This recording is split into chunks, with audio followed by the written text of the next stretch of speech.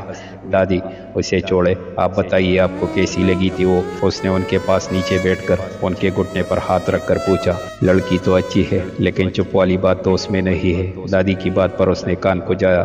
رضا پتر، اگر تجھے بھی کوئی پسند ہے تو بتا دے، نہیں تو یہ کام بھی ہم سر انجام دے دیتے ہیں۔ نہیں دادو، مجھے کوئی پسند نہیں ہے، آپ کا جو فیصلہ ہوگا میرے لیے وہ قابل احترام ہوگا، اس نے تابیداری سے کہا۔ چلو بہو، پھر اس کے لیے لڑکی ڈھونڈنے کا سلسلہ شروع کرتے ہیں اور کل پرسوں تک پاریا کے گھر اس کا رشتہ لینے کے لیے بھی چلتے ہیں۔ دادی نے اپنی تینوں بہوؤں کو کہا جنہوں نے کبھی انہیں ماں سے کم مرتبہ نہیں دیا تھا، بدلے میں انہوں نے بھی ماں بن کر دکھایا۔ پھر کیا تھا، خواتین لڑکی ڈھونڈنے مہم کی پلاننگ میں جٹ گئی اور مرد حضرات اپنے بزنس کی باتوں میں سب کو اپنی اپنی باتوں میں مشغول دیکھ کر ماہپارا اور صوفیہ کمرے میں چلی گئی۔ کچھ دیر بعد وہ لوگ بھی کمرے میں چلے گئے تو دادی نے سب کو مخاطب کیا۔ میں سوچ رہی تھی کہ جب لڑکی گھر میں موجود ہے تو پھر باہر دیکھنے کی کیا ضرورت ہے۔ ان کی بات کو وہ لوگ سمجھ گئے تھے لیکن پھر بھی ان کی پوری بات کے لیے منتظر تھے۔ اگر تم میں سے کسی کو اعتراض نہ ہو تو کیوں نہ رضا اور ماہپارا کی بات پکی کر دی جائے۔ اپنی بات کہہ کر انہوں نے اپنے بہو اور بیٹوں کی طرف دیکھا جن کے چہروں پر اطمینان تھا۔ ہمیں کوئی اعتراض نہیں ہے اماں، ہمارے لیے تو خوشی کی بات ہے کہ ہماری بیٹی ہمارے ساتھ رہے گی اور رضا سے بڑھ کر مجھے اچھا اور شریف داماد کہیں نہیں ملے گا، اقبال صاحب نے مسکرا کر کہا۔ اور تم لوگوں کو؟ انہوں نے اقرا اور اکمل کی طرف دیکھ کر پوچھا۔ نہیں اماں، ہمیں بھی کوئی اعتراض نہیں ہے۔ چلو پھر ٹھیک ہے، کل صبح بچوں سے بھی پوچھ لیں گے اور تم لوگ بھی اب آرام کر لو، رات کافی ہو گئی ہے۔ جی اماں۔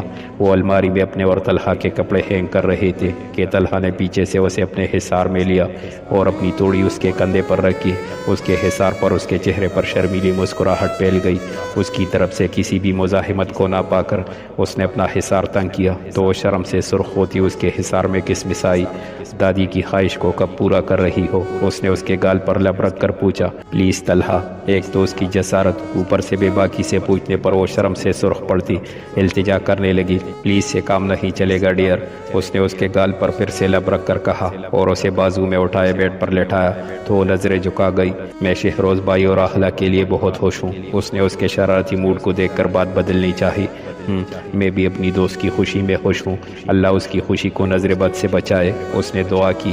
اسے کیا پتا تھا کہ آج النامی نظر اس کے دوست کے پیار کو لگ چکی ہے۔ میں جانتا ہوں ڈیئر، تم میرا دھیان ہٹا رہی ہو خود پر سے، لیکن میں آج بخشنے والے موڈ میں نہیں ہوں، اور پھر ویسے بھی دادو کی خواہش کو پورا کرنے کے لیے ہمیں بھی تو کوشش کرنی چاہیے نا، تاکہ وہ جلد از جلد دادی سے پردادی کے عہدے پر اور ہم والدین کے عہدے پر پائز ہو جائے۔ اس کی بے باک گفتگو پر وہ شرمیلی مسکراہٹ سے اس کے سینے میں منہ چھپا گئی۔ مجھ سے بچنے کے لیے تم میری ہی پناہوں میں آتی ہو، لیکن آج یہ پناہ بھی تمہیں نہیں بچا پائے گی۔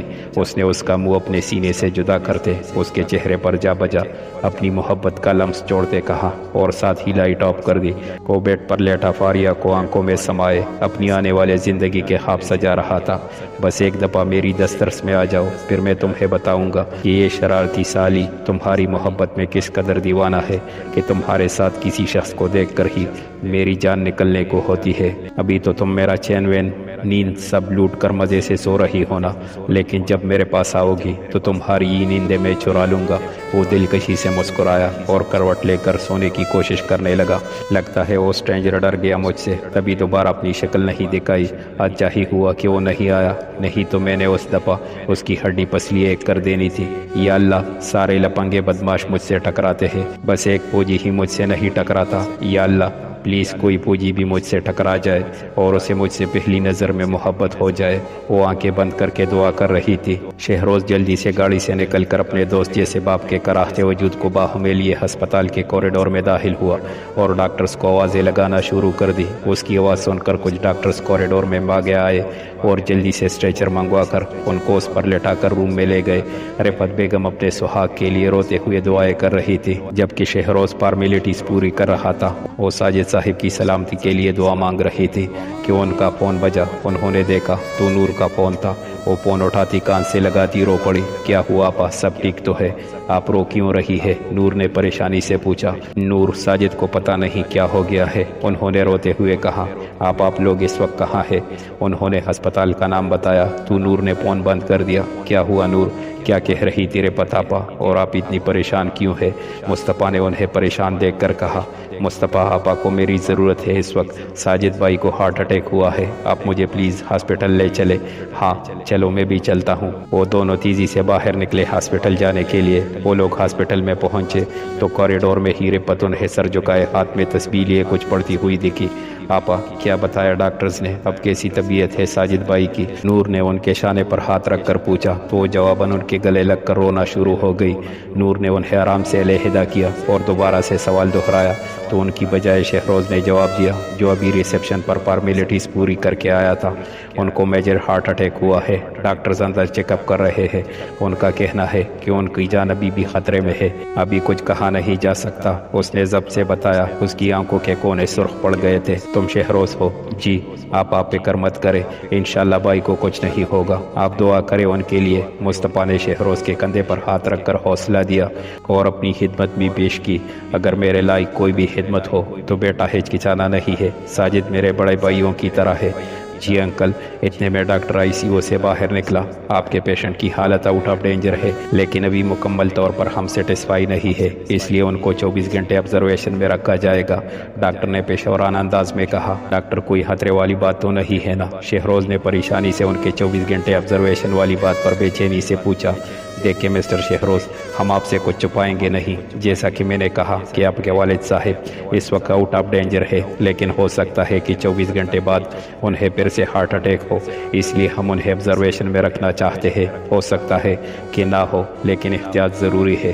جی ڈاکٹر، آپ کو جو بہتر لگتا ہے آپ وہ کریں۔ اوکے کہہ کر ڈاکٹر چلا گیا۔ ڈاکٹر کی بات پر رفعت بیگم رونے لگی۔ اسے بارہا مروہ کی کالز آ چکی تھی، اس لیے وہ انہیں صورتحال سے آگاہ کرنے کے لیے قدرے سائٹ پر ہو گیا۔ شہری ماموں کی طبیعت کیسی ہے؟ ماما بار بار ہاسپٹل آنے کی ضد کر رہی ہے۔ بابا کی طبیعت بہتر ہے، تم ایک کام کرو، پھوپھو کو لے کر ڈرائیور کے ساتھ ہاسپٹل آ جاؤ، اس طرح ان کے دل کو تھوڑی اطمینان رہے گی۔ ٹھیک ہے۔